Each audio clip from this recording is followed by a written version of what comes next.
160th Queen's Plate, and Skywire badly inconvenienced out the gate. All right. Last weekend, Kentucky Derby. This weekend, the Queen's Plate.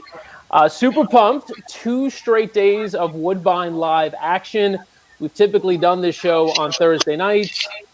Now we've got you a Queen's Plate preview show today on Friday, and we've got another show, a Queen's Plate show, tomorrow on Saturday. I'm Dan Tordjman. You know Emily.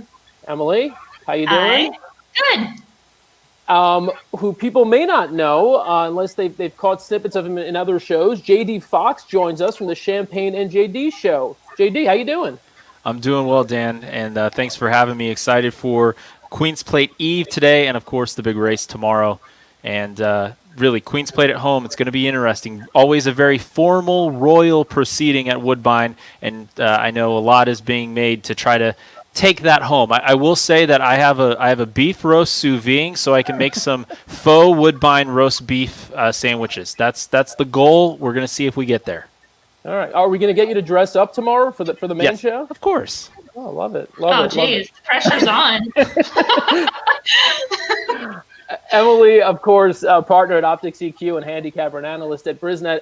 Emily, how did your Derby weekend go? Any big hits? Any winners? Yeah, it was pretty good. I had a good weekend. I was strong against quite a few favorites that finished off the board. So that helped a lot. And then, as I mentioned on here, the reason to be against Tis the Law.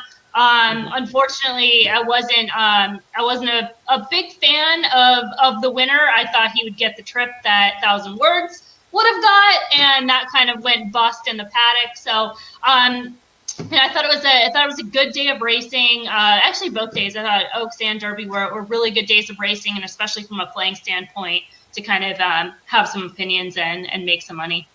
All right. I promise you we will not relitigate the New York traffic honor AP incident. We will leave that for Twitter. I know you want to, but we will leave that to Twitter. No, I feel like we've done it. And I know you said we're not going to do it, and here I am talking about it. But I think that's fine. I don't think even when I write up an analysis or people are listening to us talk, I think it's important just to think critically about the situation. We don't have to reach the same conclusion, but at least from the standpoint that when you're watching a race, sometimes it is just the quick the jockey's trying to pull some shenanigans when horses do actually create starts for themselves as well. So just think about all the pieces when coming to it. But that's another day. Well, that's the beauty of this show, is that as we watch these races, and I'm going to pull up the screen here at Woodbine so we could take a look at the upcoming 7th race. As we go through these races, we hope that we could sort of pass along a little bit of knowledge, not just about this race, but little tidbits that you could take with you and apply in other races. And we encourage you, while you're watching, if you have questions, if there's something we said that you might not have understood, you can just drop it in the comments section. Let us know what you're thinking. And I will say we do have our 4th host on the way, Ashley Mailloux. For those of you who've tuned in, expecting to see her, she is on the way. She is here. She will be here in a few moments. And we also have another special guest coming up after this 7th race. So we'll leave that a little bit of a mystery, and we'll come back to that once he jumps in the stream in a little bit. But as I said, this 7th race here, let's kick it off, try to make some money, trying to, as they say, pad that bankroll up for the big weekend for Queen's Plate Day. So race 7, maiden claiming $15,000. At $15,000, Philly's going 6 furlongs on the all-weather. Emily, do us the honors. I know we don't have much time, but take us through the field. Yeah, we'll try to go quick. The favorite right now is the number 4, who just makes a lot of sense. Looks to have a pace advantage in here. Was the best of the speed last time out, setting a very fast pace. So I think it's a pretty legit favorite. I know the price isn't that exciting, but hard to knock from that standpoint, just kind of looking at all the factors that make sense. Creative in this race. I made a case for the 1. I think there's improvement possible. The August 29th race, she was up close to a very fast pace. There was headwind in the stretch that day, and then ran well on July 3rd, coming off the layoff, just kind of paired those numbers on the turf. So I think there's some upside there. But again, kind of getting a little bit creative. Cedar Valley, the 3 right now, taking some action, and I think that's probably a positive sign. There is definitely upside. Has good races back last season as a juvenile, and then this season has just had some really rough trips. Was involved in a dual first time off the layoff back in June. Did not get the right handling, just like kind of a total botched ride on July 3rd, and then had some trouble at the start last time out. She's getting a drop in class today. Between the 5 and the 6, I thought they were pretty even, so you could kind of split the price there. And I really just didn't have any opinions on the first time starters. I know, Dan, you love the 7 Mahone Bay. That's your trying to get them home every time. You know me, well, I know you. You do know me if you know that, yeah. Number 9, I think, it's probably, a fair price right now. I just don't think much of her. I followed her out in California. I just think she's pretty average, but again, kind of getting to a lower level. That's the way I went in there. I know JD has a ticket. He's alive, so hopefully I didn't, block any of his action going in. Yeah, well, I was alive in the early pick 4 until the 6th race, which was a tough one for me. But I kind of went all in on Shanghai Kimmy here. You look at the 3 Tapeta efforts, and it's been the same thing. It's either been a pressured pace last time or a just flat-out speed duel. And I honestly don't know who can go with her in this field. If we're looking at potential horses up front to press the pace, maybe the 6, maybe the 9, maybe the 2, maybe a combination of 2 of those horses. But I think if Shanghai Kimmy gets off to an easy lead here over the 6 furlongs, I don't see any way any horse in this field can catch her. Yeah, you bring up the pace scenario here. I thought maybe Trailblazing S, as you mentioned, the 6 horse could go. I mean, Honey Girl, sort of an early speed and fade type, but I don't know if she's fast enough. Probably not. That's the 2 horse. The horse that I landed on, actually taking a little bit of action off the morning line, is the 5, Parable. She dropped down to this level on the turf last out and finished mid-pack, but it's worth checking out that replay. She broke widest of all, was sent on an early wide move. She could have easily thrown in the towel, I thought, in the stretch, but was actually pretty game. She never switched leads down the lane, and so I just thought that there was maybe a chance for improvement there with a little bit of a better trip. And in the race prior, she was in against Tougher on the all-weather and ran a solid 3rd. Gets a new jock here, and I think that she's one who could be more forwardly placed here, and certainly with the better draw, could be in the right spot. So yeah, 7-1 right now. I don't mind that price. I'm going to pull up my pick 4 that I started the last leg, and I've got 4, 5, 9, 11. So I did play one of those first-time starters. I played Smirk and Swagger, the 11 horse. Jamie Attard, first-time starters on the all-weather. 25% with a positive ROI. And, I just thought in a field like this, a number of questions, I would just throw the horse in as a potential bomb who could come in and add some big value to the ticket should she win. But I do agree with JD that Shanghai Kimmy on paper, if she does what she's supposed to do, is a likely winner here. So I don't know. Yeah, I agree with your stance on the 5, especially because the 6, like I mentioned, the 5 and the 6 are just so similar, right? Like there's really not much between those horses. They've been at the same level. They've been running similar speed figures. So if you're getting 7-1 on, we got a scratch here. You're going to double the floor, Dan. Okay. So much for that.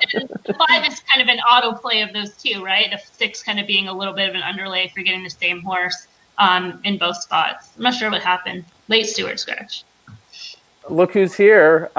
They scratched one for you, Ashley, just to buy you a little more time so we could get your take here. Yeah, except for I liked this horse as well. No. I heard you. I was in the waiting room. I heard you. I like the 11 just because it's Jamie Attard with first-time starters. But I agree. Shanghai Kimmy should be really tough. I really liked the 9, though.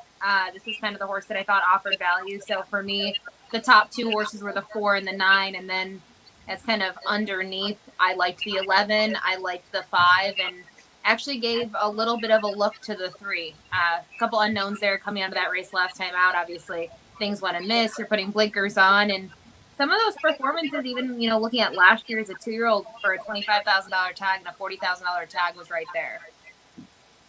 I think, Dan, the one thing I'll mention on your 5 Parable is I just see kind of the same race pattern at This year, 3 drastically different levels of competition. Started at $7,500 maiden claiming, the lowest you can go at Woodbine.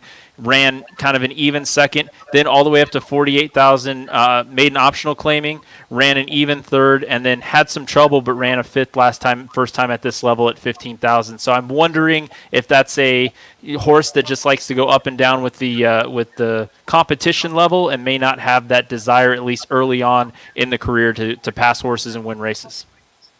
Yeah, it could certainly be that. I mean, obviously I'm banking on, this horse maybe being returning to sort of that peak form that she showed maybe in like October, November of last year, or, peak for her.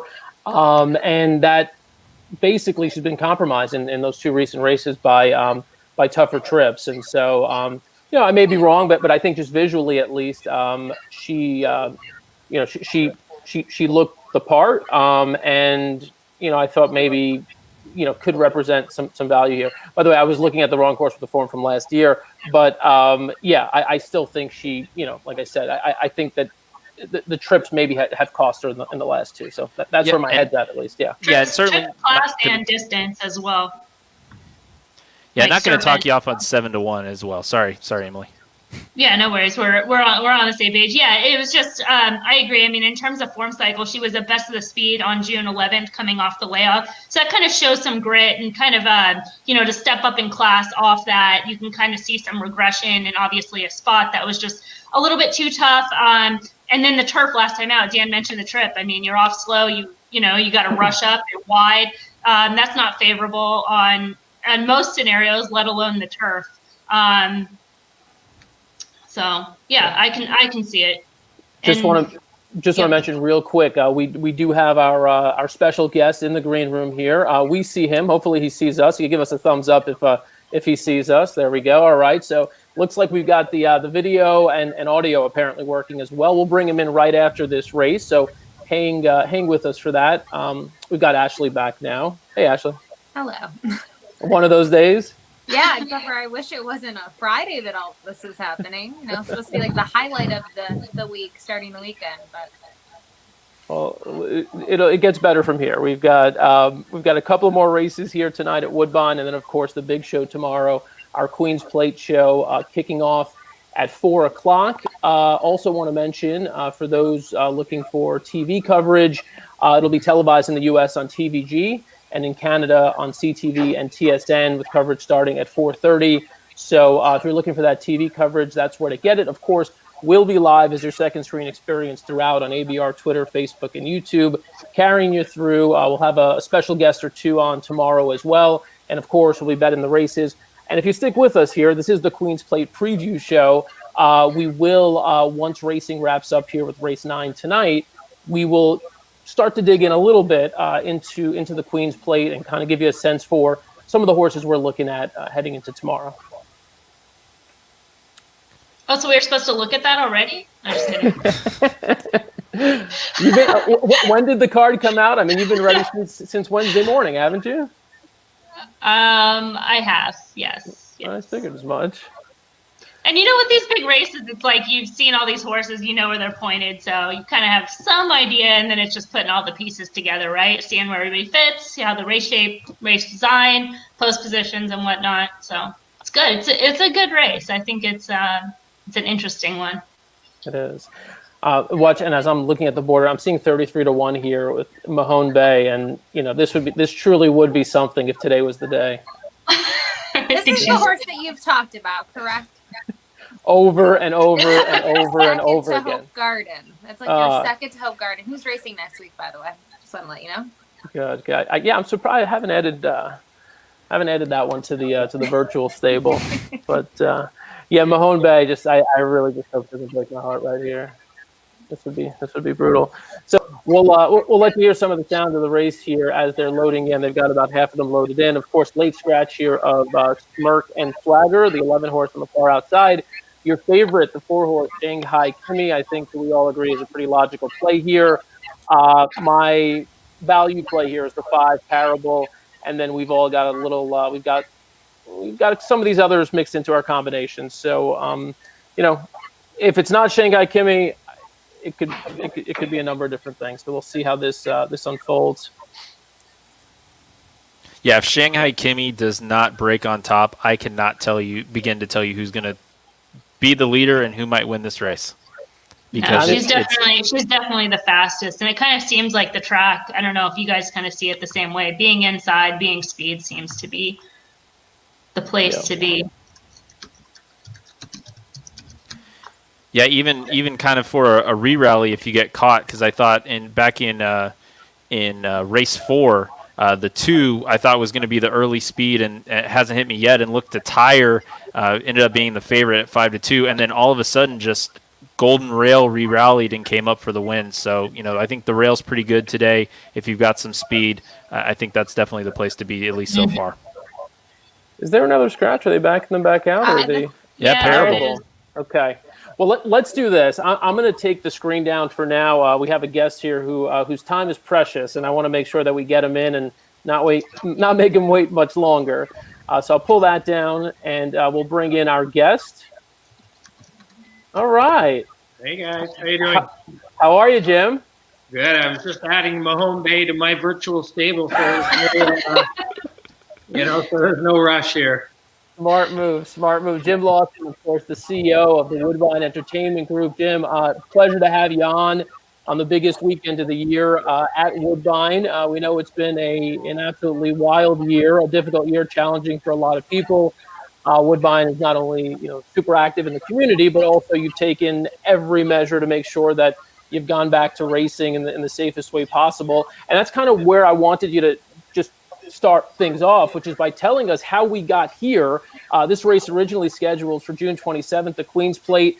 Just talk about some of what went into getting this race moved to this weekend. Yeah. Sure, I'll go through that. First off, guys, I want to say thank you to ABR for the partnership. This is the first time I've had a chance to be online with you guys, and it's great to have your support and coverage of our product. And you guys I just listening to you, doing a great job, and thank you. So first, I want to get that off my chest.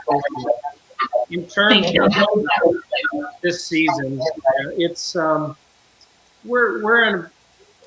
As a racetrack, we're in the unusual situation of being somewhat on an island up here, and an island in terms of the border in particular.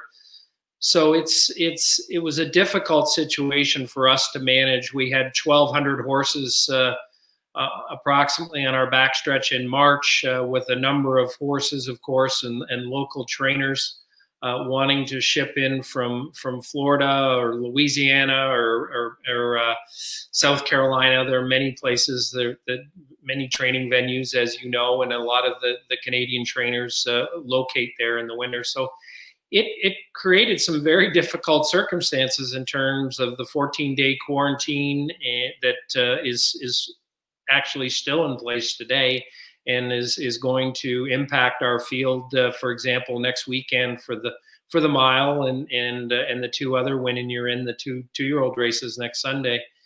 And so it's been a challenge to manage it all year. And our people, as you know, you've been watching our racing, have done a tremendous job in keeping our backstretch safe.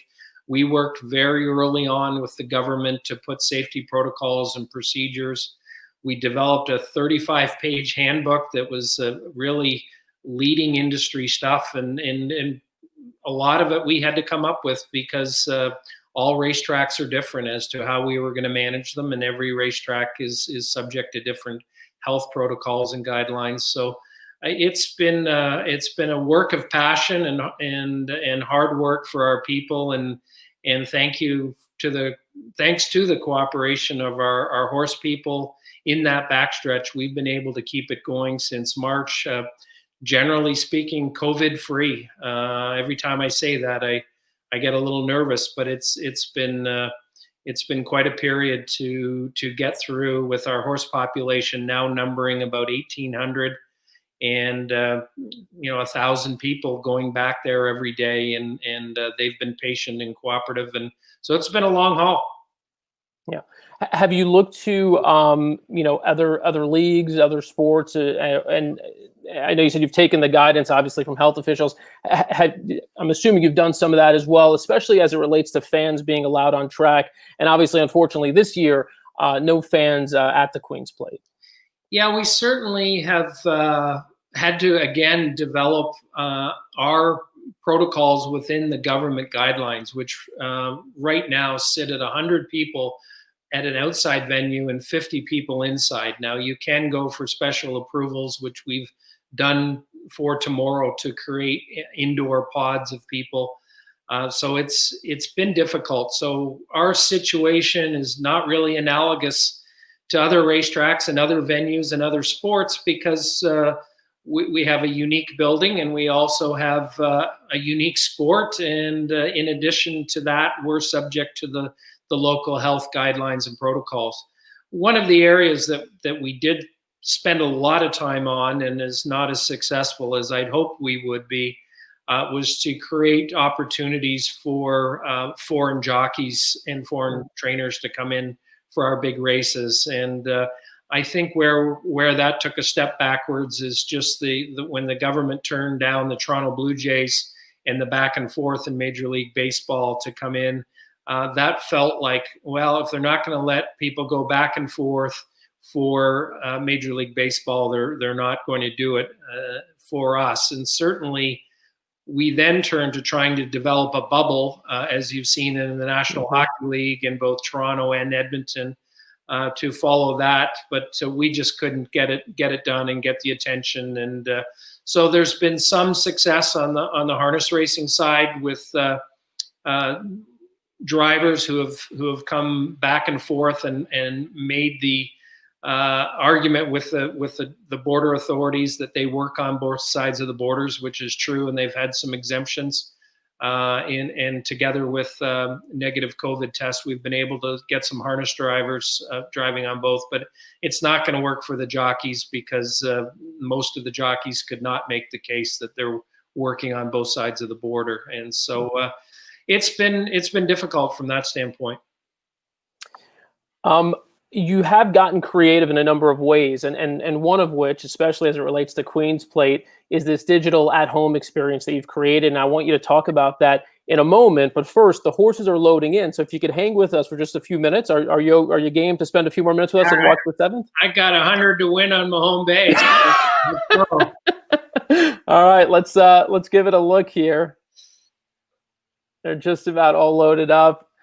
I'll tell you what, I'll be happy for you. Away they race. Even $1 pays well on Mahone Bay. Oh, there she goes. Forward in the early stages, Shanghai Kimmy to push the lead, and going forward is Honey Girl, Queen Licia, Aloha Wilco, Trailblazing Essa between them. Lead with her? Didn't see that one. Going to yeah, I didn't expect her to be on the lead either. Corsage is handy in the bunch. The length and a half away, seated.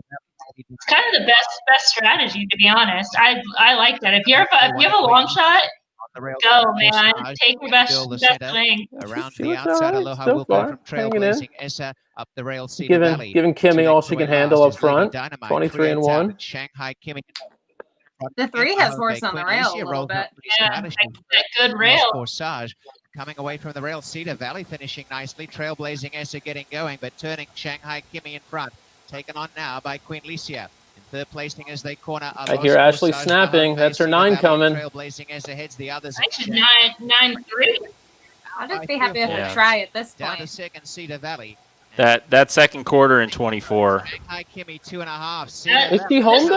Oh, this is a good result for me right here. 4-3-1. Hang on, what? Shanghai Kimmy on the inside in a there you go. Yeah, you called that one. Nice call. I almost said 4-3 exacta the first time they were loading in the gate, and I wish I had. Revisionist history. I had it.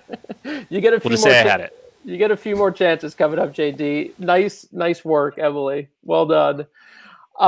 So as I mentioned, and we'll get back to the racing action at Woodbine, 2 more races coming up this afternoon, and then of course we've got our big Queen's Plate show coming up tomorrow, starting at 4 o'clock. But during that time, Woodbine is encouraging fans at home to get engaged and get involved in a number of different ways. I'm going to play a short video, and then on the other side of this, Jim, I'd like to hear a lot more about what you have in the plans.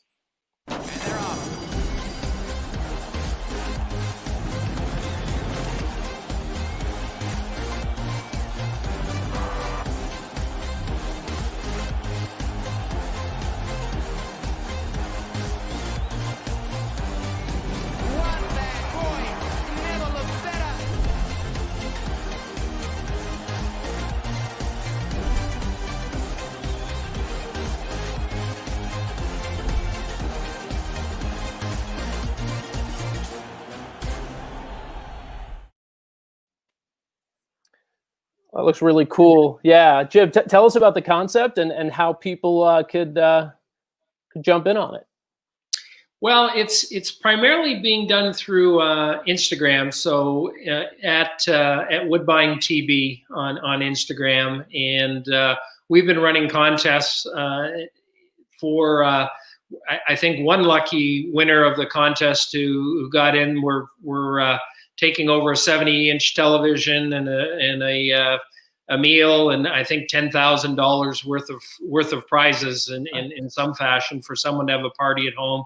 We have a number of social influencers that are promoting Queen's Plate at home with fashion and food and music. I mentioned the music, or I emphasize the music because our group has done a tremendous job. And I watched some of the music videos again this morning. We have, I think, 4 young up-and-coming bands that are that we partnered with Universal Music, and 2 of them brought their, I'll say orchestra, but their string quartet and right onto the track late at night on the turf course. And these are really talented young artists, and they're called the Woodbine Sessions, and those will be on the Instagram channel. And then I think one of them is being shown live on CTV tomorrow, and it's really fun to stress the music. I think it's a great part of what we do at the Queen's Plate, and the team has really reached over and above this year and that. And so it's fun. We've got a lot of good people. There's the social up here. A show is hosted by Melissa Grello, and she's the host of Woodbine at Home tomorrow, and it should be a fun day for people. And then it will run right into the broadcast nationally here on CTV, which is a national network, and TSN, of course, at 4:30, and it'll be different. It won't have all the pageantry and the royal traditions that we have of the carriage and the royal landau and the RCMP musical ride with the horses, but it will still be a great show, and there'll just be a lot more content and less of the crowd this year. And of course, you guys, we all just experienced what went on in Louisville last weekend, and it's different. But I thought the NBC show was great last weekend, and I know we'll put together a good show Saturday afternoon. Well, for anyone watching who hasn't been to Woodbine, but who hasn't been to Woodbine specifically for Queen's Plate, put it on your list. We do anticipate at some point, fingers crossed, in the near future, we will have spectators again allowed at the track, and then by this time, hopefully, or by June of next year, we'll be in a position where fans can attend. And it's definitely it's a bucket list item. If you haven't been to the Queen's Plate, it is one of the greatest experiences, on track experiences you could possibly have. But as you said, I've seen the hashtag trending. I've seen hashtag Queen's Plate and some of the influencers that you mentioned sharing content.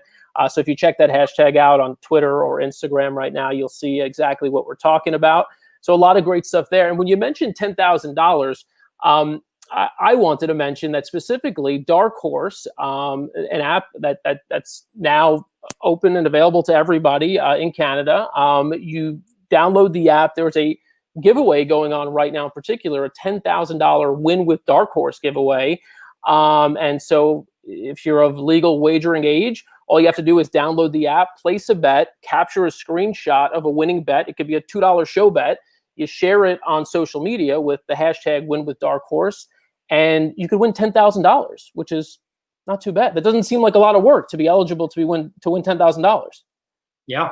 Well, I know that's why we partnered with you guys. You're better marketers than I am. That's a great description and a great pitch for Dark Horse, which I really hope, and I've said this a number of times, I really hope for the entire industry, and I'm not just thinking of Woodbine, that Dark Horse gets launched. I mean, we've launched it now, but we are hoping to bring it into the international market probably within the next 6 months, 8 months. It certainly is like any app. It's going through improvements and getting market studies as we launch it. And boy, I think to attract a new group of fans who want to go on their phone and have some fun and play a game with horse racing, and have the advantage of the artificial intelligence making the selections.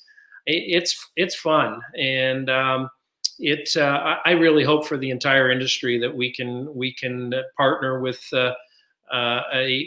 foreign groups or international groups with large followings, and that product can take off, because it might really help the industry to convert a whole new group of fans to that product. So we'll see.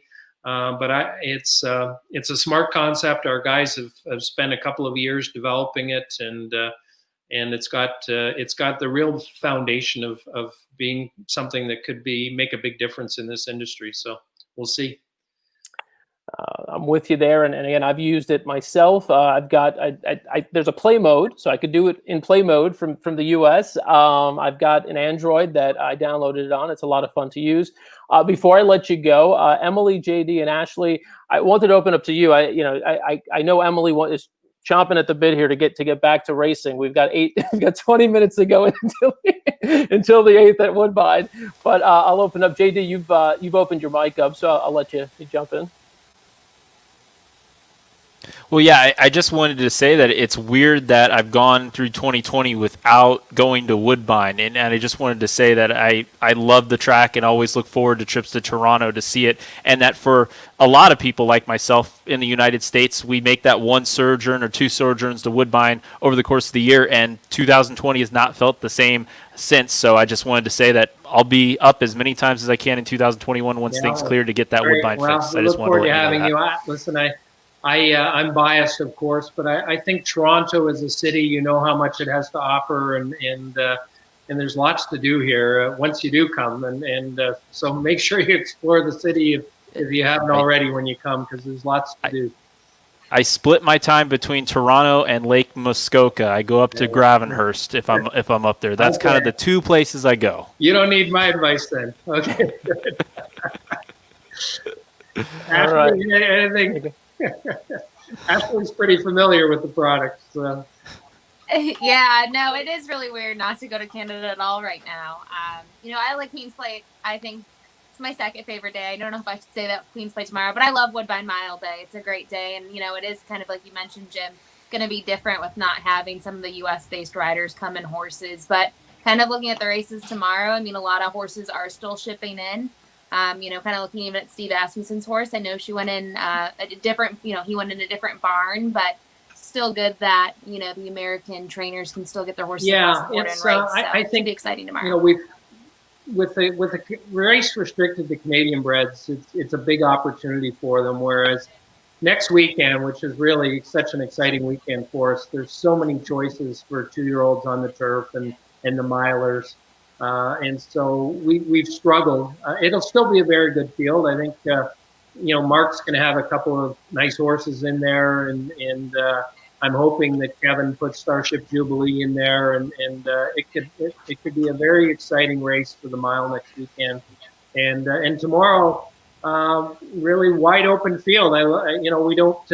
We'll let Emily get back to the 8th race at Woodbine. But it's an exciting race tomorrow in that, there are 4 or 5 or 6. I mean, anyone can win, of course, and you guys know that, 33 to 1 shots. But I would say that I have a tough time. I'd have a tough time coming up with one. There's 3 or 4 at least that you'd lean to in that race tomorrow, and pace is going to have a lot to do with it. So I'm excited to see how it goes. It is wide open, which is great. Well, you're talking my language at 33 to 1. That's kind of the direction I'm planning for jumping ahead. But no, I don't really have any questions. I appreciate you coming on and obviously supporting the show, because it's a little bit different. We've had good feedback, so it's really nice to have that kind of full circle. And I appreciate all the work you've done in terms of the situation with COVID and just the appreciation that I've noticed just in terms of solidarity with everybody on the track, from the horsemen to management. And it really comes through, just watching the video, and you can see everybody's, on the same page and working towards the same goals. And I think that that's, in this industry, that's really important and deserves a lot of credit to everybody. Yeah. Well, thank you. It's important in this industry. And as you guys appreciate, it's hard to achieve in this industry. Mm-hmm. boy, oh boy, there's so many different interests in trying to get everyone to understand. And I think we have a bit of an advantage as being effectively a nonprofit entity.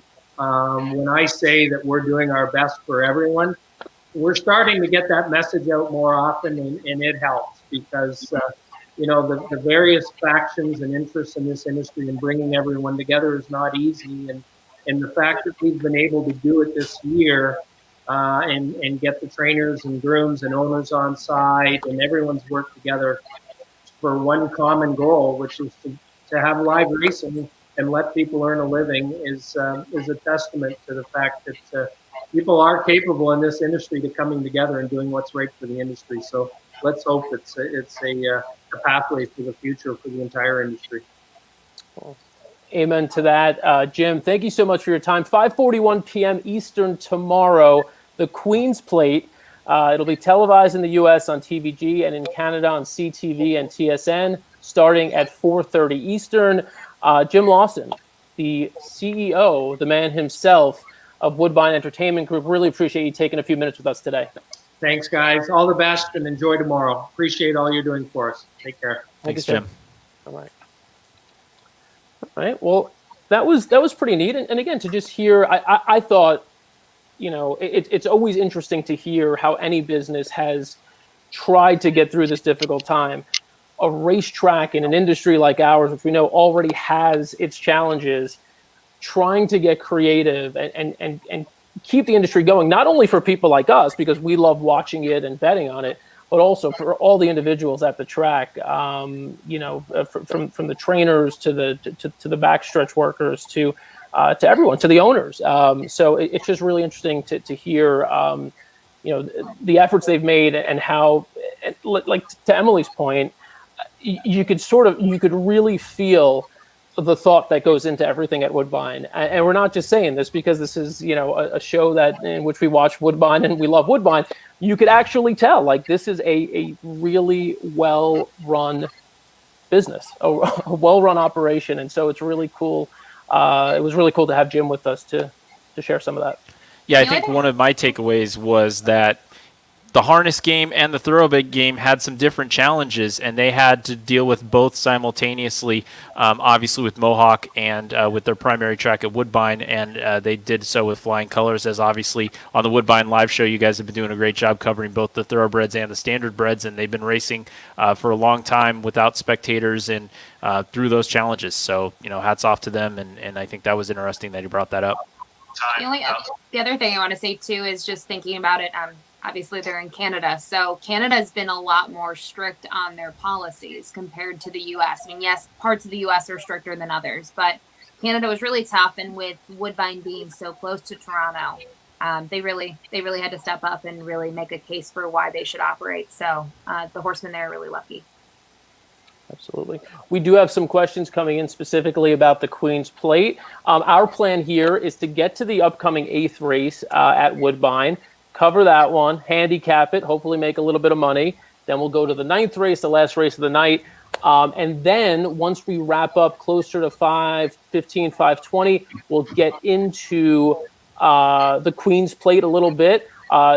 Cliff, Emily just hooked you up with the answer right there to your question, but we'll dig into it even more in a little bit. So hang with us. Everybody else who's waiting for a Queen's Plate preview, hang with us. Right now, though, we go into the saddling area for the 8th race, 12 minutes away. Ashley, we didn't get much of you on the last race. Do you wanna go first on this one? No, I want Emily to go first. She's been foaming at the bit just to get into it. So Emily, it's all you. This is nothing new for me, folks. Like all business. This race. It's kind of interesting the way they're betting this race right now, with the 4 being the favorite. I'm not against in this spot. But you have a horse that's doing something new for the first time, right? She's going to take on she's going to take on 2 turns. The last 2 starts was quite impressive, breaking her maiden, and last time out was a better than looked effort closing ground at this level. So certainly fits all around, but taking a short price on a horse that's doing something new for the first time, I think always has a little bit of liability with it. The second choice, kind of not far behind her, the number 1, currently 2-1. Another horse that's I think is pretty legit in the spot, coming off some good races, just fits all around class, speed figures. I guess you could say is doing something new as far as the surface change, but distance-wise has been there. The other Cassie horse I thought was a little bit interesting. I know she's kind of cold on the board, which is the 7, and maybe you guys want to add to this. I know she's a little bit on the slower side, but we have to keep in mind those are all 2-year-old figures. So the ability to move forward 10 points, which would put her on par for this race, is there, right? So you have that upside potential. And she doesn't have, the distance question with her. There was intent to stretch her out in the second start, and again, kind of kept at that route of ground. Again, not necessarily the fastest races you've ever seen, but perhaps some upside potential as she enters this sophomore season. All right, Ashley, back to you. Yeah, I think, to me, the 1 and the 4 really stood out. I think the next horse that I would look to, and kind of on the same trend of Emily kind of looking at a price with the other Cassie horse, I kind of like the 6, Vespolina, a little bit in here. Stretching out, this was not a huge concern for me. I know they're putting blinkers on the horse, which is an interesting move, but seeing that this horse, if you watch the replays, always wants more ground, even if you're looking at the effort 2 back. Missed by a length and 3/4 to finish 7th, but was very determined in the stretch. And she's always had that. Yes, they've gone really fast. I understand that, for those 7 races, but I thought she'd be intriguing. I'd use her still underneath on my ticket just because I have some reservations about her. I did think the 1 and the 4 stuck out. But kind of looking at the picks right here for everyone at Woodbine, Doug McPherson, he kind of used the 2. This is a mare that I followed the last couple years, and I really think she could get 3rd in here. I know she's kind of entering a new barn for Debbie Rhombus. And last time out, not a great trip if you watch the replay. Not a trip that I would have ever wanted for a horse. So I think second time off the layoff, we could see improvement. Switching a new barn, I'm not super concerned about it just because I think she's pretty consistent for underneath. I still think she could probably even go longer than a mile and a 16th, but I just didn't think there was a ton of value here. I knew the 1 and the 4 were going to take the money. So when I went price shopping, it was to the 6 and then the 2. JD, you seem to be nodding there. Yeah, I was surprised to see the 2 up there because I actually like Lake Manitou a little bit in this spot. And you look back at the races to close out the campaign at Woodbine last year, and I think those races are very competitive to everybody else we're seeing here in the field. And I don't think that this horse necessarily is a solid win chance, but I think this horse hits the board at a big price, can run very consistently, and outside of the trip last time, as Ashley mentioned, this horse has been very, very consistent. Now, obviously, 12-race losing streak, but over that time, 4 seconds and a third. I will then, of course, because this is how I handicap, I'll give you the reason against that horse. Is the last time that horse won was October 28, 2018.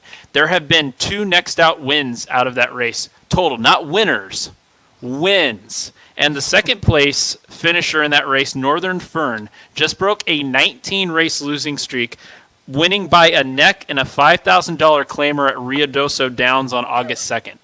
So the competition that day may not have been much, but yeah. I still think based $10,000 claimer. True. Yes, obviously. Well, this is an allowance race, but I guess that's why you're getting 27-1 today. You got to have some compensation there.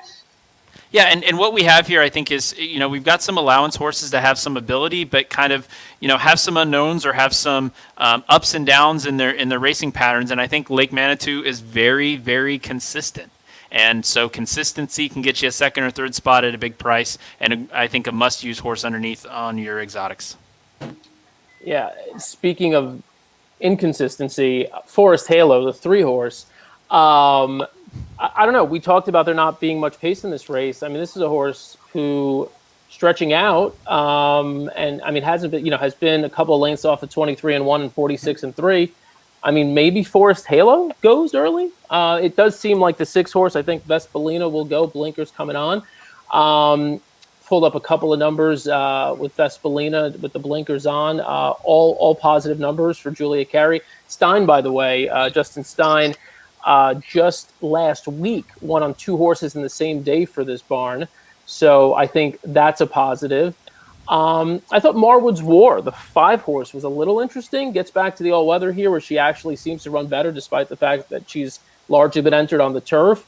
The race that washed off 2 back, she won that one at a mile and a 16th at the 40 optional claiming level. And then she's got 2 wins. She's got 2 wins, I think, over the all-weather, and 5 placings from 6 starts. So she's always there over the all-weather. So she's always, I think, consistent. Likes this surface. And again, if you're just looking for a price that might factor, I think she's one that's interesting. I did land on Vespolina for some of the reasons that Ashley highlighted, as well as just sort of the connections and as hot as Stein has been, specifically, riding the 2 winners for this barn last week with the blinkers going on and no other speed here.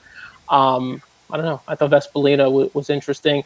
And in terms of Emily, you asked about, or at least you talked about the special honor kind of being a little, cold on the board, as opposed to the other Cassie, Dianu. She's still 6-1. Dianu was a shorter price earlier, is now 5-2. I assume that money was because of the jock, that the jock opted for the 4 horse. She's run faster races, like straight up. Like the 4 was going to take me from that perspective. I just meant in the sense that, her staying the 7 around 6-1 is a positive. I guess I just mentioned the fact that, when you have a horse that's coming off a layoff like this, so one that you're going to project some upside, you at least want to see some action, right? Otherwise, it's kind of a dead on the board, type. She's going to need a race. You can kind of take those cues. But I think the fact that she is, she's 6-1 morning line, and it's been sitting there at 6, really kind of no deviation, is actually does have some positive aspects to it. Going back to the pace scenario, this is just one of those races. It's going to be tough to see a pace, try to determine what the pace is. I think the 6 is going to be forwardly placed. She's at least run races that are forwardly placed. But when you have so many in this field that are stretching out, that are doing a different surface, they're just doing something new. A lot of these horses break slow sprinting. So where they're going to be, if they all decide to rush, it's really hard to say, which horse is going to kind of trip out this afternoon. The thing with the 2, you sort of know where she's going to be, right? She's going to be off the pace and running on late. So, being able to kind of save ground, as we saw in the first race, first race for us. The 7th race was a big advantage being on that inside, and maybe that kind of helps if they do kind of bunch up and you get a lot of those horses that it does turn out they don't want to go this far. Maybe she does kind of just stuck along for those minors, which I think we're all talking about more for an underneath type play. It's an interesting race. There's a lot of unknowns in here, and I think the fact that it is an allowance level, I will lean more towards class and speed than trying to inform, obviously, and then trying to figure out what the pace scenario is going to be, because it's just too tough in this type of scenario. Yeah, that's fair. Ashley, you've got fans in the room. Hey, Dan. And we had the question here. What do you guys think of the 6? She has my endorsement. I like Vespolina. Up and down, I think we're okay with Vespolina. That's who Vespolina. That's who I like, especially at that price. I do not have Vespolina on my pick 3, and I'm 4 deep here. Who are your others? We haven't talked much about the 8. So the Sarah Ritchie horse, March of Dreams. Obviously walked off last time. I thought was running a pretty good race before getting steadied in the stakes race on the inner turf. Obviously ran a good race in the second off the layoff. And what I'm interested in as well, if you're looking at a jockey angle, because Dan mentioned a jockey angle, Patrick Husband's getting back aboard this horse. Last time this horse won Starter Allowance Company back in November, Husband's was here. Again, this is a horse that's going to be pace dependent, needs somebody to go, needs some pace to chase, but will probably be the first closer to hit. Going to be well placed in front of Lake Manitou. So in order of preference for me, I'm 8-4-2-1 here in race 8. I'll add on the 8, because you mentioned that last race. There's a couple things like that race was on the inner turf, and after that race we had one horse that fell in the race, and it kind of looked like March of Dreams took a bad step around the turn. And actually, we haven't had any inner turf racing since that date. So that race, I wouldn't say altogether, all the horses out of it draw a line through, but I think you can in some cases, and that kind of seems like looking at her form, just kind of such an outlier, and kind of knowing that she was wide, she was sort of in that same spot where the other horse kind of slipped. And then took that sort of weird step, which I think is also encouraging. The fact that she's coming back in 20 days off that race is a good sign as well. You know, not having a lot of time, they're going to kind of quickly pick up and come back. So, yeah, I don't. And did get a maintenance drill in on September 5th as well, which is good to see. Yes. So we've got about a minute till the 8th here. One more race to go after this one. It'll be the 9th, and then we'll take a little bit of a look ahead to the Queen's Plate tomorrow. You heard Jim Lawson when he was on a little while ago talking about Dark Horse. I wanted to show you a little quick video before they go into the gate. I think we've got 30 seconds. We're going to gamble. Take a look.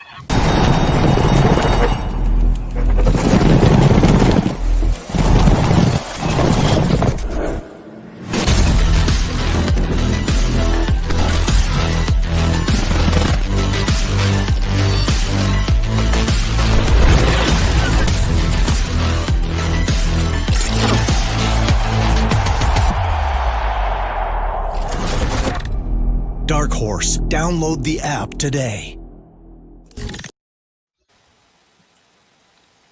All right. Way to gamble, Dan. It worked out. Perfect. Fourth, Kazushi. We'll get to the track sound now. Marwood's War has gate 5. Any It's doubles showing here? big odds. We've got some big double fans here. Emily, Ashley. And Justin No, Stout. I did not play one. No. Okay. Justin with success for Julia Carey last race day. Next along is Special Honor. But it looks like coming up in the next race, 1 to 11. Way off into the outside is seem to be March of taking Dreams. action. And a little, check my notes, 5 and 13 as One well, a count little bit. is Lake Manitou. Nice.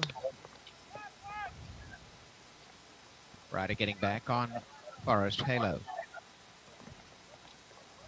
Lake Manitou is the one. We got a lot of viewers who are on the 7 and the 8, and we'll mix a couple things, 7 and 8. A great break, one of the best away. On the inside is Eternal Peace. Diana showing up and going forward to the lead. Marwood's War is third, and behind them is Lake Manitou settling just off the pace. In the center is Forest Halo as they take the turn.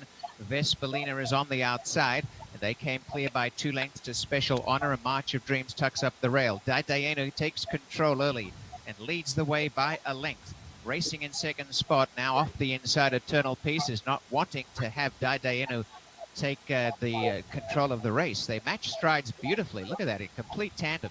3 away, Marwood's War, 1 to Vesperlina. Over on the inside is Lake Manitou, and coming forward is Forest Halo between them. A length and a half away, second last.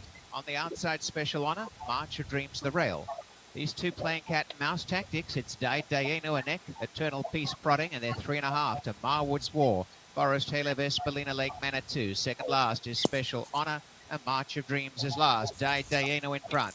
They reach the 3.5 furlongs, a neck to Eternal Peace. They come away again by 3 to Lake Manitou, making good ground. On the outside, Marwood's War. And now up the rails, March of Dreams season opening as the leaders continue on together. Diana on the inside, a neck in front. And now for the first time being stretched by Eternal Peace. Eight's rolling up and the right behind pine. is March of Dreams just sauntering home. Looks dangerous to beat them both. March of Dreams coming for Patrick Husbands at the rate of knots.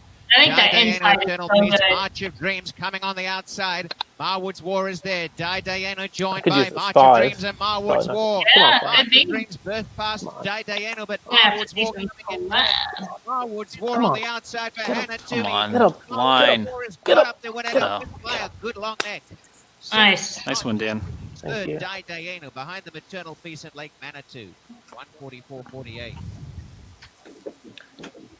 So I'm in a tough spot. There's a guy in the room who's obviously just going out of control, like losing himself. But he's on Twitter. He's on like Periscope, and I can't block him through this, which is unfortunate. Like I can't block him through StreamYard. Like if he was, That's so weird. There's a weirdo on Twitter, like just chiming in. It's for nonsense. so odd. It's so odd. He's just so thirsty for attention. I'm giving him a little bit of it now, but I guess that's why they try. All right. Well, we got one race left. I did use Marwood's War in the pick 4, which luckily, I've got 3 times now, but because of the late scratches in the last race. Now my dad's texting me, "You didn't give me the 5." Didn't I just make a case for this horse like 2 minutes ago? Or did I not? So he's mad at me. He texted because he played the 4-8. So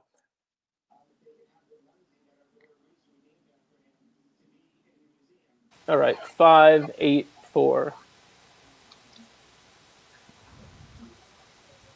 Yeah, took the sound down there.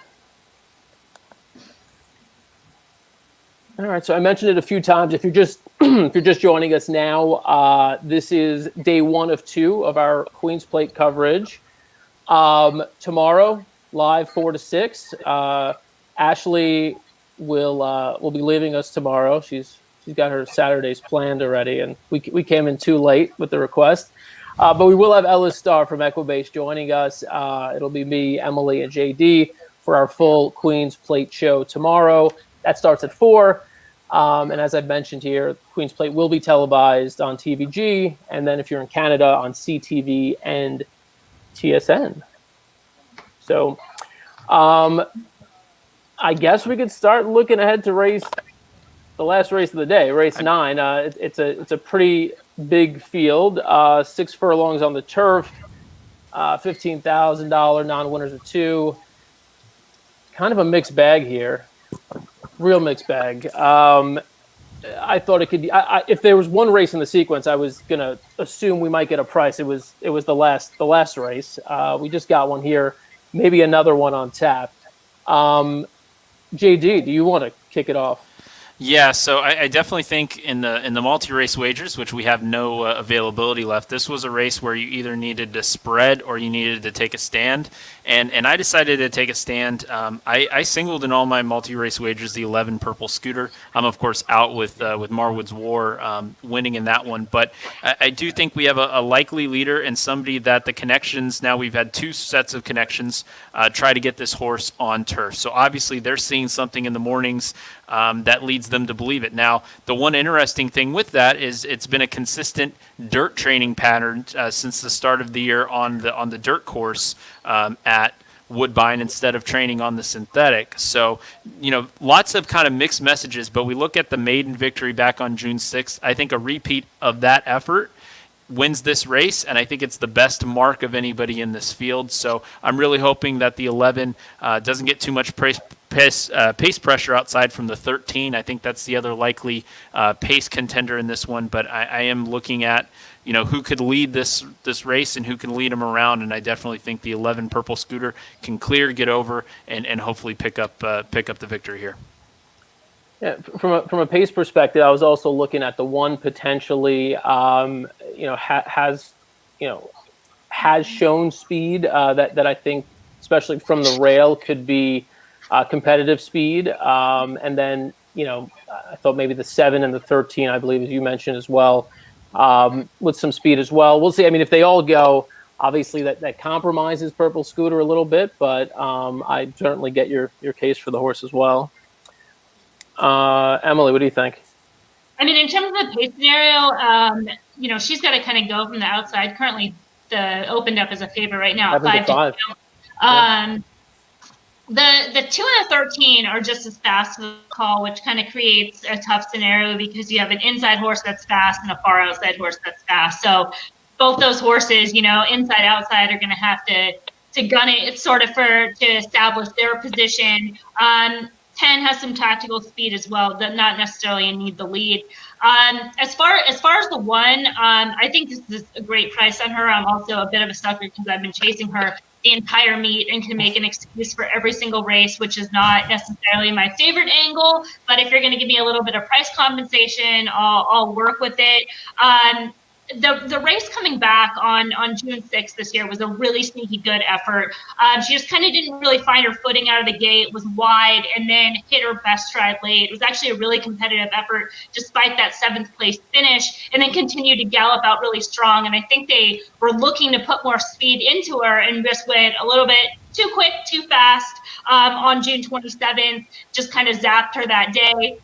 Then last time out, just poor handling all around, got her stuck in trouble, had to take up tight between horses. I think that she's probably better outside horses, but this just might be the right spot on the right day, where it might just kind of work out for a trip. So a little bit interested in her in this spot. And I could pull this back up so we could take a look at some of the odds because it is a big field. 9-1. I thought this horse would be bet down, if anything. Totally. Yeah. Ashley. Yeah, the one was the horse that I liked because I felt like if you looked at the race, I think that's kind of a key race. I mean, Red Queen's 4th, 13's coming out of it. They finished 6th and 7th in it, respectively. This one out of Catherine Day Phillips' barn, I just think on the drop in class, trying a new surface, seems to be training well. And Emily really hit on the key points of kind of looking at those efforts this year so far and how they played out. So I think that's a huge price. The 2, Muskoka Dancer, I thought this was illogical and going to take play. That's why I'm not surprised the horse is right near the morning line. Mm-hmm. And then other than that, like I mentioned, I do like the 13. I'm not a fan of the post in general, regardless, but has early foot, faced winners for the first time last time exiting that same key race. And you see the top 2 in there have already come back to win, especially the winner coming back again. And then, I don't know, it's kind of price hunting maybe for 3rd. And I know the horse is coming out of its maiden win, but the 9, Shot in the Beer, we haven't seen this one off the long layoff. I needed to find a price somewhere. I'm surprised actually the one's at 10-1. I think that's a great, great price. But kind of looking at the 9, was in for the $25,000 tag and totally flipped the table on the turf last time, but we haven't seen this one in a while. Ralph Diamante, he usually does well. He's kind of having a colder year, but if I had to price hunt, that'd be a horse that I'd use. He actually does pretty well with horses, next time out, kind of repeating, but now you're putting the layoff in there. He's not good on that angle, so that's someone I would just use for 3rd. I wouldn't single the horse for 3rd or do anything ridiculous in a try, but for me, it's mainly the 1, 2, the 11, and the 13. Another one I'll add at a price right now, and I'm not sure, in terms of trip, could be a little bit tough with the other kind of speed, is the number 7, Savvy Sister. She's going to get on turf for the first time this afternoon, and she looks physically 100% her course. And I know they just don't run a lot of kind of lower level turf races, and perhaps that's the reason. But her races this season, they haven't been bad, just kind of considering the pace scenario and considering the type of stock that you're dealing with. But still, a 3-year-old has some races to run back to, and could just kind of find it here on the surface switch. So keeping an eye on her. She's currently 10-1 morning line, kind of sitting around that 10-11 right now. On my pick 4, I'm only alive to 2 horses. The 2, who's the shortest price or the shortest potential payout at $85. And the 8, who I mentioned, I believe, briefly earlier, you can't catch her. Broke her maiden going 6.5 on the turf at Woodbine last August. That was many, many races ago. But she's only been back on the turf once since then. Got washed off at this level 2 back. And I just think that she can improve getting back to the grass here on her 3rd start off the layoff, especially if the pace is as hot up front as I think it might be. So 12-1 morning line, 8-1 right now. I just think that she could potentially get a nice setup here. And I think she's been wanting to get back to the turf. So that was my logic with you can't catch her. And then I think, the case for Muskoka Dancer is pretty obvious. So and I'm surprised she's 9-2 right now. I mean, I'm assuming she's going to go off as favorite. Look at the 1. Did they hear us talking? Yeah. Was that you? That's a massive change all of a sudden. Didn't take long. Long. Well, we'll test that theory. We'll test that theory because I'm going to say something nice about the 3 Mind Fast Filly at 54-1. I think, Dan, if you're liking You Can't Catch Her, you're going to see Mind Fast Filly in a lot of those same races early on when You Can't Catch Her was trying to break the maiden. And, the efforts on turf for Mind Fast Filly in relation to the rest of this field are not all that bad. Now, obviously the maiden victory was over a mile, going 6 panels today, a little bit different, but, has been competitive at this distance. And, the turf efforts are all pretty decent on paper. A 3rd, a 2nd. Obviously, there was a 7th place that led to a long layoff and then breaking the maiden. So obviously, this mare now, tough to say Mind Fast Philly and then say Mare. Really, likes the turf and could, wind up in third or fourth hitting the board here at big odds. Well, now I'm going to use her on a ticket. So because I cannot live with the regret of you having pointed that out and me not playing it. So I'm going to play a ticket. Bill knows what's up. Word is out on the one, apparently. As I mentioned, if you're watching this show at any point, as you're watching either today Hi, or Jeff. tomorrow. Where's Jeff? Oh, that Jeff. Jeff Pratt. Jeez. Dan was so confused. I was like the look of what just happened? No, that was good. This is our first full show together, so we're still working through this. I am fairly convinced that at least 80% of the people in our chat area right now are just completely out of their minds, drunk or on something else at this moment. Which, good, go for it. It's going to be a long weekend. It's Friday. It's 5:00. But I was going to say, if you do have actual questions about wagering strategy or betting or any of the horses or anything you hear us saying that you're like, oh, hold on one second, want to hear a little bit more about that, obviously drop it in the comments and we'll be happy to answer and talk you through it. So what I'm thinking is, with 16 minutes left, we've kind of gone through the field here. Maybe we just take a little bit of a look ahead right now, and I'll take this screen down. We take a little bit of a look ahead right now to tomorrow.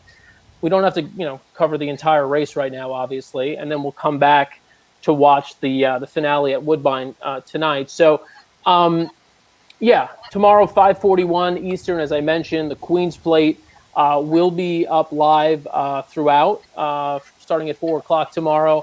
And I thought there were a number of ways you could go. The favorites, obviously, and the storylines are Clayton and Curlin's Voyage. Between J.D. screaming. I had to hit my mute for that reason a second ago. And Curlin's Voyage, obviously, the two big storylines, the Woodbine Oaks winner and the plate trial winner. I've kind of gotten a little bit of a preview of JD and Ashley's thoughts from watching JD's show. And so I kind of know where they both stand. Emily, I have no idea where you stand with the Queen's Plate. So I'll ask you to start and let me know where your head's at.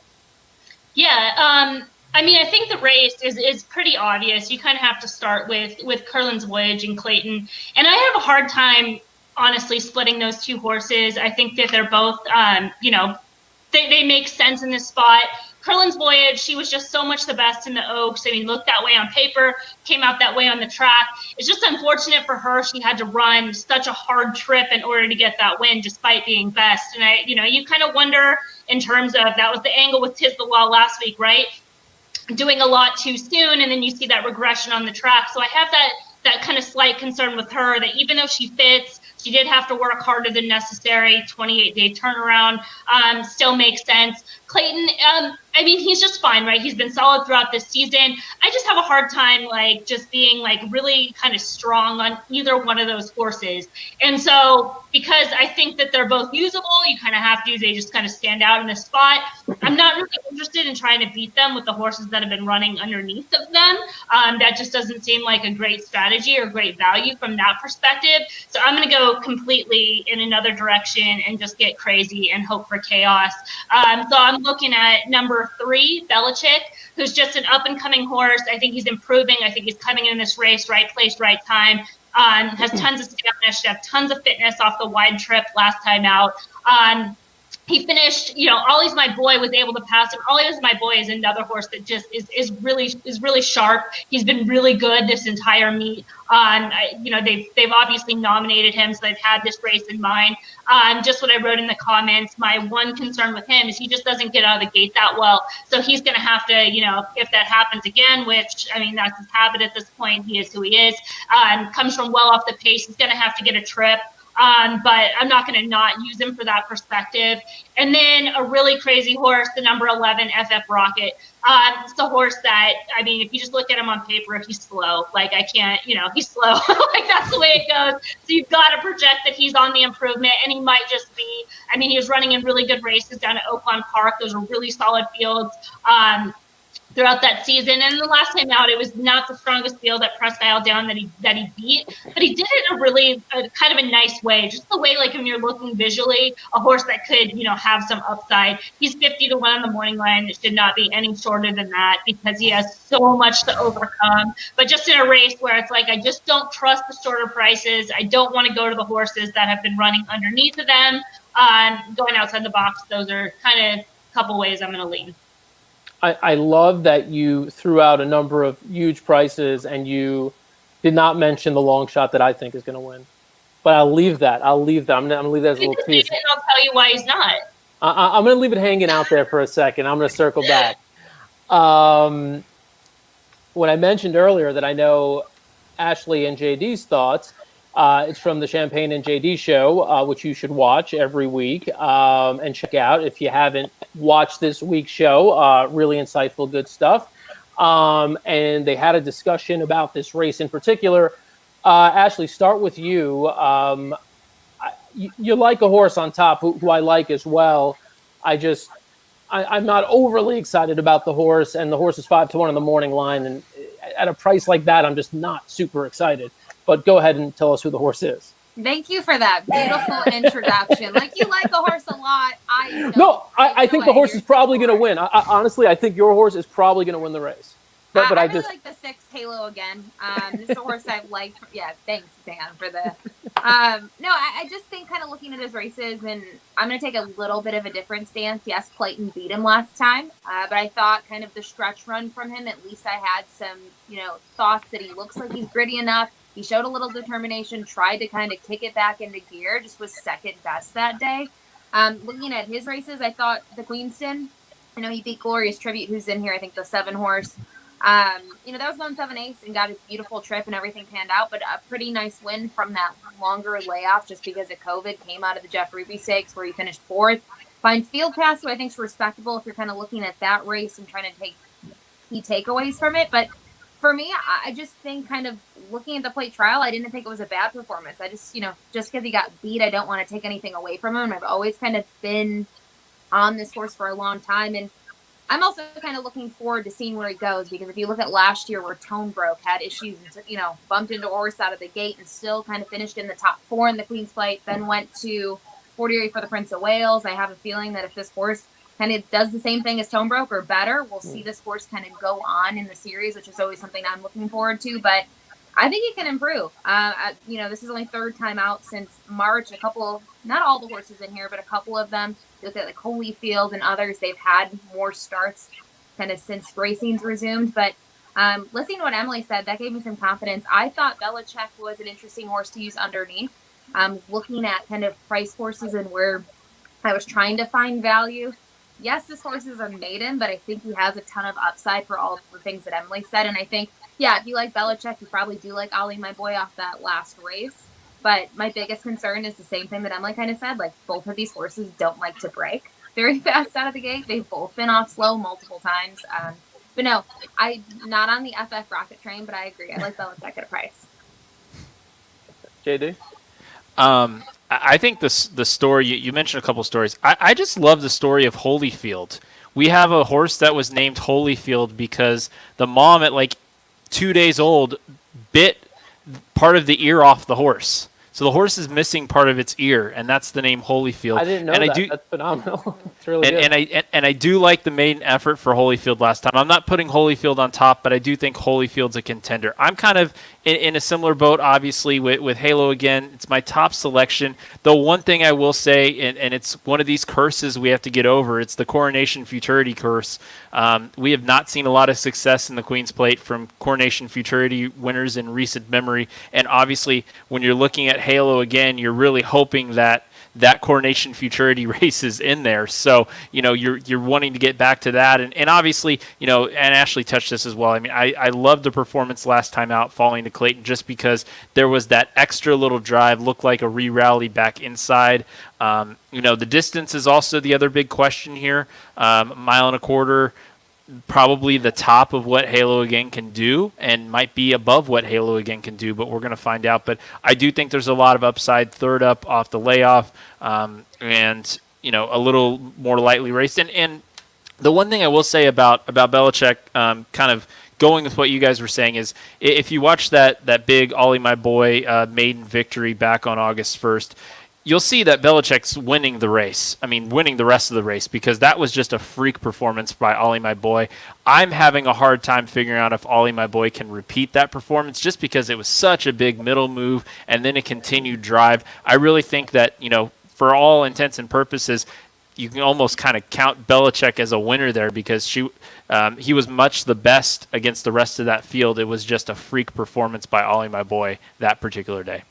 I want to reject that was a freak performance, because he had been running so well that season. It was a better than look race, coming back to Woodbine on June 13th, where he had traffic, he had to close. It was a massive gallop out, and then finished second on July 11th. He was extra wide. He was against the flow. It was a big gallop out. So that effort was not like he just freaked and like came out of nowhere. That effort, he'd been sitting on run, had been dealing with trips, had been improving. He's improved with every start. It's been a positive progression.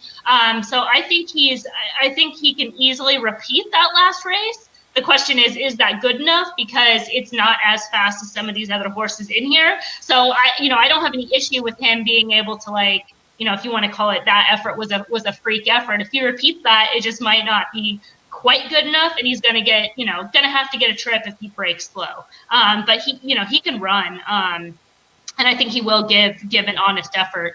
Dan, can I guess who your horse is? You've probably seen me smile a couple of times. His name was said. Are we there at that point where we can discuss yet the grand reveal? Go for it. Well, I mean, there's a lot of process of elimination going on, because they've talked about a few, but I think it's the other Carol horse, Mighty Heart. No, you're gonna. I'm not that brave. Did I say the name? You did. Okay. Glorious Tribute. No. What? It's the one with the great story that JD just mentioned. It's Holyfield. Oh, Holyfield. I didn't mention Holyfield. Yeah, so. I mean, this is.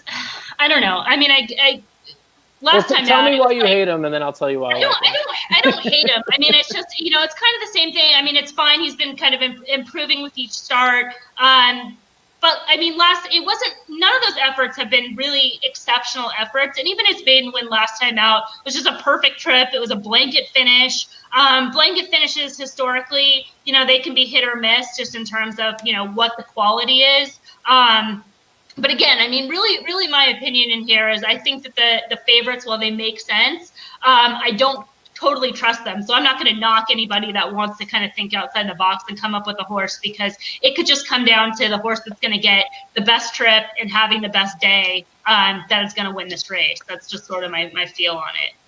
So look, my general thinking is in this particular race, you're going to have a lot of horses who are going to be really tired that last eighth of a mile.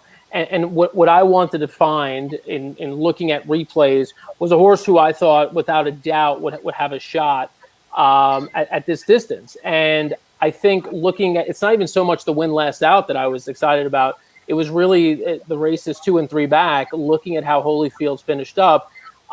It takes him a little while to get going. But if you watch the race 2 back, he finally does, kind of cranks it up near the rail. And then just really, again, I mean, he's beaten by these, but he's still he gallops out well. He just looks really strong after the wire. And maybe that's just him. Maybe he just doesn't want to win and isn't as good as these. And his numbers certainly, I'm looking at fire speed figures here right now in particular. They're well below these in terms of his races over the Tapeta. But I think he's a horse that improves as he goes longer. And so, again, for me, it's just sort of a visual play, looking at a horse who looked good at 1 1/8 miles, who's finishing up well, who looks like he's still running at top speed at that point or something close to it. And, I think this horse just has a ton of stamina. Concerns, Emma Jane Wilson jumping off, and is that Daryl Holland jumping on at 3%? That's a concern. I mean, stranger things have happened, but would I prefer to have a different jockey riding? Yes, but look, if the horse is the best horse on the day and can get the distance and works out a nice trip, a lot of ifs, I think the horse represents some value. I do agree with everything Ashley said, though. Halo again, in my mind, I think is probably your winner. But just to have a little bit of a bigger price on top, not even on top. I'm using Holyfield and Halo again. I mean, both in the top spot. And one horse we haven't talked about really much is Merveilleux, who, I mean, I don't see her being that far off of Curlin's Voyage on ability. I think she's got every shot to take another step forward. I think the distance is no question with her, but nobody's really I just haven't seen too much excitement about her going into this race. There was more seemingly going into the last race than this one. So. Yeah, it's kind of weird what they've done with her, right? Because she was kind of a horse that wanted to be forwardly placed. And then they kind of started to change the tactics a little bit. And maybe that does work in her favor to where she's just been able to get kind of some stamina and kind of stays on. Last time out, they took her really far back. So I think that did kind of contribute. But then in the end, it was sort of the scenario that you mentioned, just with the race, kind of grinding up late, kind of helped her a little bit on that front. I have a hard time. I appreciate that you guys actually have a horse that you love in here, because I certainly do not. That you like a horse that you can legitimately I have much respect for that. I guess my case was just Halo again was the favorable trip in the Queenston. We had everything go right, and then in the plate trial, there was just kind of no real excuse for me in that race. I mean, it was a pretty moderate pace that he was on. So I guess if you're just kind of projecting from the aspect that, he's consistent enough, those races are going to provide stamina, and that's just going to kind of the boost. Where do you guys see him in terms of a trip? Is he going to take on this similar kind of pace-setting role? What's his path to victory in this race? I think so. Yeah, go ahead, Ashley. I mean, that's where I see him. The last two races, I see him kind of doing the same thing. I do want to. I know that there are 0 minutes to post here for the 9th, but that's something I did want to ask you guys about. JD and I already talked about it. What's the pace scenario? Because my fear is, when you look at last year's race, one bad boy went to the front, took him gate to wire, was able to do that, and no one really went with him. He wasn't pressured. And in a race like this, there's some horses that have been forwardly placed again because they're going longer, and some of these horses have been going those 2 different distances. No one screams, fast to me on paper. And I think the pace scenario for me was murky here. And I think if you do have a horse that can kind of do that one bad boy trip again, that could be a dangerous thing to have, because I'm still shocked last year when I was at the Queen's Plate. I was there with my dad and HRN. The thing I said repeatedly is, why is this horse kind of out there by himself? And he was able to do that day. So that's my concern with this race is really the pace scenario. But I think in the case of Halo again, I don't see that really changing. I think he's going to get hopefully the same trip. Yeah, I think dotted line too, right? Those two hooked up, so that figures. And I mean, honestly, they could. Dan, can you pronounce the name of the 2 horse? But she has. This might be a scenario where they might be at their best advantage doing that with her, and that might be her best chance, because she's been kind of outkicked by some of these others to be able to kind of use that tactical speed. But you're right, in terms of a pace scenario, there's a lot of horses that like to be 1 or 2 lengths back, but they're not they're not quick. So it looks kind of like they're just going to bunch up, I believe I heard JD. I think I heard JD mention on the show that Tecumseh's War on time form was expected to be on the front. Is that right? Yeah, and if Tecumseh's War can ever get out of the break or ever get out of the gate, he will. But that's the problem, is Clayton and Tecumseh's War on paper, that's a question mark if they can break. Yeah. Speaking of about to break from the gate here, the last of the day, we'll come back after this race and do a couple of final thoughts on the Queen's Plate, and then we'll wrap up for the day. and we'll look ahead to tomorrow. So we'll let you hear the sound here from the track. I need 2-8 to close out this pick 4. Root against me, root for me. Hopefully root for me. I did an exacta key 11 over 378 both ways. Showing out near the inside. All is right. Muskoka dancing And I to the use other your lead 11 with in Mike a little Fast try Filly. You box can't as well catch her. with Red mine. Queen's So Court and the coming 3 that you forward mentioned, also of course. is Roche's I Point. couldn't leave out. And as they settle, Purple Scooters join the freight, a burst to the front. But behind them on the inside is All Muscle right. Grumble Trouble. Ooh. Dances right Was- in well was to that the stay in 2? saddle, All right. forced Yeah. Yeah, to the two, and the two took out the one. Got to be moved Two's up to out. be mid-pack. Goal behind them But early is horse looks all right, opportunistic back into towards the the race. tail end of affairs is still mine. On the inside, Wuck Up Queen. Back second last, and last of all is Lighted Up, and around the outside, trying to get home his boatload of nerve. It's Purple Scooter by a length to Red Queen's Court, Savvy's Sister. On the outside, Roche's Point, and up the rails, Mine Fast Filly, and down the center, You Can't Catch It from Shot and a Beer and Opportunistic. As they come down the home stretch, Purple Scooter taken on by Red Queen's Court, and over on the inside, trying to get through also is behind them is You Can't Catch It down the outside, but out in front is Red Queen's Court by a length. Savvy Sister's there, but it's Red Queen's Court holding a narrow lead from Purple Scooter. Yuck. Red Queen's Court. That was such a. Ooh. 11's coming back. Queen's Not Court quite. over Yeah. from Purple That was That's a really brutal good for the price on two. this horse at 4-1 morning line, though. That was You Yeah. Can't Yeah. The 2 should have won that race. That was brutal. That was brutal. The 2 and the 1, just like, I don't. We're gonna have to see. There's got to be an inquiry, right? Yeah, who did you see who that was who caused that? So it's hard to tell. This kind of looks blurry, but that horse steadied hard. I thought the rider was gonna fall off. But what happened? Did someone move over, or did he just kind of get up on someone? I think someone moved over, but I couldn't tell who. So it's going to be probably a while before we see that view. Especially if the stream is buffering. Oh man. Okay, now I've got another live view here, and they're breaking out of the gate. I want to see if they stick with this or if they're just showing the break and then the finish, because they like to change it up sometimes at Woodbine. Follow the TV crew on Twitter; they're very helpful at Woodbine. Okay. So I guess I'll do a little play-by-play here. So nope, We got it back now. They went Yeah. away. Yep, they were just about to show it, and then it's gone. So, well, I identified the 2 outside speed and picked the wrong one. Oh. Come on.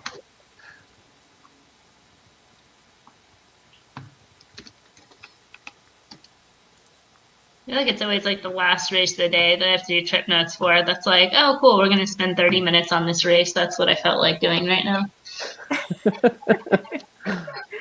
Yeah, just can't just be nice and clean, folks. I gotta get it nice and tricky. Well, there's my boy Daryl Holland finishing second.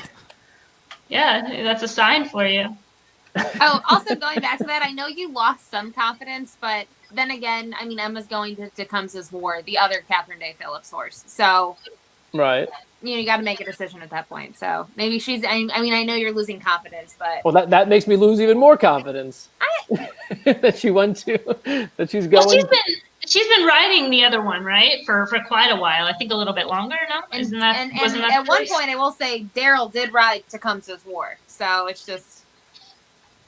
Maybe the deal is he thinks Tecumseh's War is terrible, and he's like, I'm going to go to Holyfield, and it's Daryl Holland calling all the shots, and we just don't know it. That's probably it. I think that's it. I think we solved it. I think you and I can agree on that for once, and we'll not battle on I'm glad Twitter. we got that cleared up. Yes. Dan, have you ever thought about being a jockey agent? I'm just asking for a friend. I would love to be a jockey. I actually feel like this might have crossed Dan's mind at some point. No, it absolutely has. Like I feel like I've also been friends with like a number of sort of hard luck jockeys, like who have who basically, have kind of reached the end of the road, and I'm like, man, you're pretty good. You shouldn't give up. Keep going. Yeah, I mean, out of the blue, I'll say that the weird news of the week was Jack Carava leaving training to be the jockey agent for Tyler Bays. That one kind of came out of the blue if you followed the Southern California circuit. Like, I feel like I could do as good of a job as Jack Carrabba. Finally, the inquiry's posted. Fired. So I'm going to screen record this, and we're going to hear in about a month that Dan's going to test out his agent skills. Let's be clear. I'm talking about as a jockey's agent. I mean, I follow every move jockeys make, right? Like, I mean, that's what we do. We're handicappers. We're bettors. We look at every motion and movement a horse is making. He's been focusing on horses all these years. I've been focusing on jockeys. That's why you're so hung up about Daryl Holland. Who just did everything you could have asked for on a speed horse. You have a profile of Holland. You know, you should know, like, how often he breaks a horse slow. Does he like to be inside, outside? Does he grab? Does he get horses in tight? Is he better on this type of horse and that side of horse? You should have that, Dan. Come on. Yeah, you should make your own formulator for just when they make these changes, be like, oh, he fits this horse to a T. He loves this. He does that. Route races at distances over 9 furlongs, he's 100%. See, there you go. You can be like your own formulator, but just jockey stats. I'm on board with Emily here. Just saying. The 3 looks to have beaten the 2 to the spot here. Like run analytics on it. It's really interesting the things that you do find of certain jockeys, like just certain tendencies. And I mean, overall, it wasn't like enough to like keep working on the project, but you can start finding certain patterns of jockeys that some of them we know that are obvious. You know, John Velasquez will prefer to be outside versus inside. You know, things like that. But there are like little subtle changes in terms of a rider that could move a horse up or down. You know, those sort of changes. I could tell you when I have more time and I'm more locked in at Laurel than I am right now, because I've just been like, I just haven't had the time, and they've also washed off a bunch of days. It just hasn't been worth the energy to handicap full cards at Laurel. But when I am, I generally, and you could tell it goes in waves. I mean, some riders coming back off an injury are certainly going to be, and I know their habits. I've seen them come off of injury 2-3 times now, going to be a lot more hesitant to go through, tight openings. You start seeing those things. You know that the only way they're going to win a race is if they just like fan 8 wide and are able to loop a field. So you do start picking up on those things once you start following any circuit pretty closely, I think. On this inquiry, I do think the 3 beat the 2 to a spot, and the 2 had to pull up and check. I have no idea how Kimura stayed on the horse looking at that replay. So I really think anybody that was impacted by the 2, maybe the 1, depending on the order of finish, which we don't know. I mean, this is going to be like if there's a disqualification, it's going to be from like 9th to 12th or something. I mean, it's not going to impact anything related to those top 4 finishers. All right, we'll wait for it to go final. Ashley sent me a note here that Sheldon was in the room. If we missed Sheldon, if you're still around, say what's up. Sorry we missed your comment earlier. Hope you're doing well. We had Sheldon on last week. It was a lot of fun. And we'll be interested in hearing his thoughts for the Queen's Plate. Certainly hope he can hop back in tomorrow and watch the races along with us. Oh, that's funny.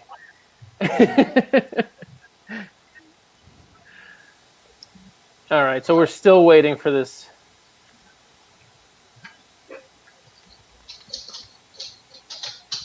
This race to go official.